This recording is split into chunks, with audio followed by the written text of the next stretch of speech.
दोस्तों आज हम क्लास 11th के फिजिक्स में एक चैप्टर जो फर्स्ट चैप्टर है यूनिट ऑफ मेजरमेंट्स उसमें एक टॉपिक है सिग्निफिकेंट नंबर्स। तो इसके बारे में हम डिस्कस करेंगे। सिग्निफिकेंट नंबर्स को समझने में बड़ी दिक्कत होती है। जब मैं पढ़ता था 11th क्लास में तो मेरे को समझ में नहीं आता था कि ये होता क्या है। बहुत दिमाग लगाया लेकिन फिर भी कभी समझ में नहीं आया। आज बहुत सालों के बाद में मेरे को ये चीज़ थोड़ी दोबारा पढ़ी तो क्लियर हुई। तो मैं सबसे पहले इस टॉपिक को कवर करें इससे पहले आपको एक बेसिक चीज समझाता हूँ कि जैसे मान लो कि कोई चीज अपन ने देखी और उसके बारे में लिखा कि ये यहाँ पर है, तो वो तो हो गई कि है। और अगर वहां पर लिख दिया कि वहां नहीं है तो वो नहीं है। क्लियर हुआ है या नहीं है। लेकिन मान लो किसी ने देखा कि वहां नहीं है और उसने ये सोचा कि मैं अब जब नहीं है तो इसको लिखने की क्या जरूरत है, इसको मत लिखो, और ये मान लिया जाएगा कि ये नहीं है। ठीक है ना। तो जब सामने वाला उस चीज को देखेगा तो जहां है लिखा है वो तो समझ जाएगा कि यहाँ पर है, लेकिन जहां कुछ भी नहीं लिखा है वहां वो ये नहीं समझ पाएगा कि ये एक्चुअली नहीं है, या कि इसको देखा ही नहीं कि है या नहीं है। समझ गए मेरी बात आप।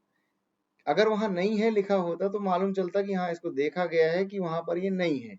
लेकिन अगर मान लो कि उसमें लिखा ही कुछ नहीं है तो वो कंफ्यूजन हो जाएगा कि वहां पर वो है या नहीं है, या देखा ही नहीं गया कि वहां पर है या नहीं है।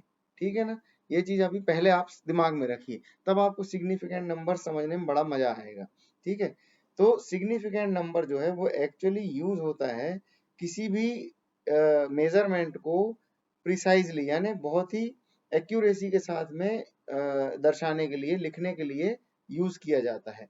जैसे मान लो अपन फिलहाल एक रुपया को पकड़ लेते हैं, तो कि जैसे अगर 1 रुपया बोला तो 1 रुपया को अपन 1 लिख देंगे।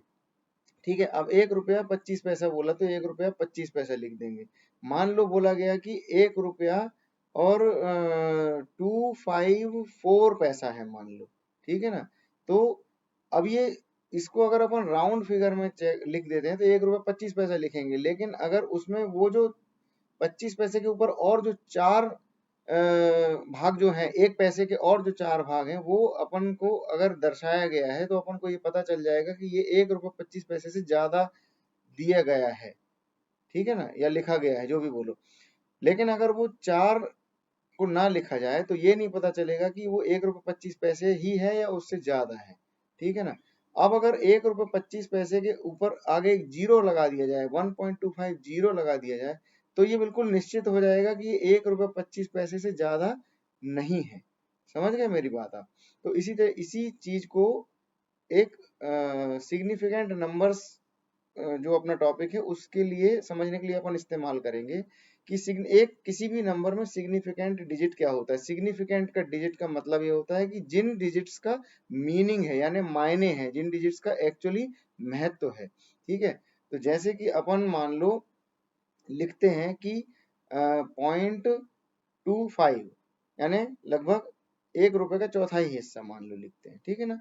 तो 0.25 को अपन ऐसे भी लिख सकते हैं कि 25 इंटू 10⁻⁻²।